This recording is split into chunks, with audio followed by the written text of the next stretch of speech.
ఉండాలంటే కూర్చోవడం లేస్తూనే ఉండాలంట, కూర్చొనే ఉండకూడదంట.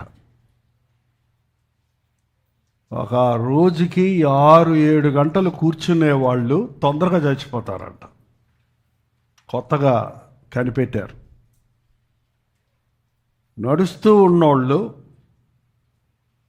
నిలబడి పనులు చేస్తూ ఉన్నవాళ్ళు, నిలబడి కూడా ఒకే పొజిషన్లో ఉంటే అది ప్రాబ్లమే.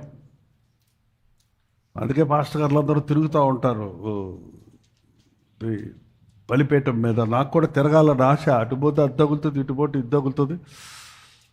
నాకు కుదరక నేను ఆగిపోతున్నాను. కానీ మన శరీరంలో ఉన్న రక్తం బాగా ఉరకాలి. అది పరిగెడుతుంటే అన్ని అవయవాలకి మంచి ఆరోగ్యం వస్తుంది. 60 ఏళ్ళు దాటినంటే ముసలిదాన్ని అయిపోయాను, ముసలోడిని అయిపోయానని ఏం చేస్తారండి? కూర్చొనే ఉంటారు. కూర్చొనే ఉన్న వాళ్ళకి మోకాళ్ళ నొప్పులు వస్తాయంట. నడిచిన వాళ్ళకి కాదు, మీరు అనుకుంటున్నారేమో. మోకాళ్ళు అరిగిపోయేది ఎవరికంటే మోకాళ్ళకు పని చెప్పని వాళ్ళకి.